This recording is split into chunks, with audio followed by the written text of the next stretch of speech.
स्थानीय लोगों के बीच एक कहानी बहुत प्रसिद्ध है। उस एक लड़की का किस्सा। लोग कहते हैं वो घंटों आकर इस बावली के ठहरे हुए गहरे काले पानी को बिना पलकाए देखता रहता था और एक दिन वो गायब हो गया। अचानक गायब। और हैरानी की बात यह थी उसकी सिर्फ चप्पलें सीढ़ी नंबर 72 पर मिली।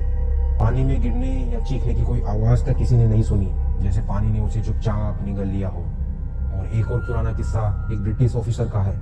उस ऑफिसर ने गायब होने से ठीक पहले अपनी डायरी में लिखा था कि पानी स्थिर नहीं है, यह मुझे घूर रहा है। और उस फीमेल फोटोग्राफर की घटना भी है। जब उसने उस पानी में अपनी तस्वीर खींची तो फोटो डेवलप होने के बाद उसमें उसका खुद का चेहरा नहीं बल्कि किसी अनजान शख्स की अजीब सी झलक थी। एक पुरानी साधिका भी जो इस पानी की शक्तियों को काबू करने आई थी, कभी लौट कर नहीं आई। कहा जाता है जब बावली में पानी भरा रहता था तो कुछ लोग उसकी ओर खींचे चले जाते थे, जैसे पानी उन्हें बुला रहा हो। कोई धक्का नहीं, कोई आवाज नहीं, बस एक अजीब आकर्षण। अब यह कहानी सच है या नहीं यह अलग बात है, लेकिन सवाल यह है क्यों इंसान गहराई की ओर खिंचाव महसूस करता है? क्यों अंधेरा हमें डराता भी है और आकर्षित भी करता है? कुछ लोगों ने बताया नीचे जाते जाते अचानक बेचैनी बढ़ने लगती है, जैसे हवा भारी हो गई हो, तापमान हल्का बदलता महसूस होता है और सबसे अजीब बात, ऊपर की दुनिया की आवाजें धीरे धीरे गायब हो जाती हैं। अब जरा सोचिए, जब आप ऐसी जगह खड़े हो जहां आवाजें निगल ली जाती हो तो आपका दिमाग क्या करेगा?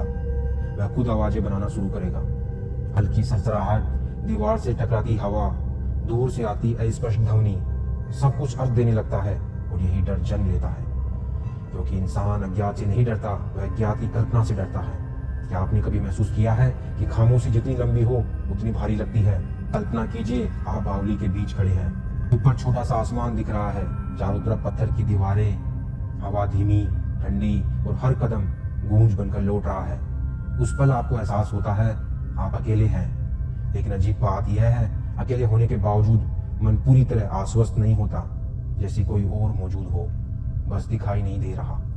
क्या यह जगह का असर है या इंसान का प्राचीन डर, बंद जगहों का डर?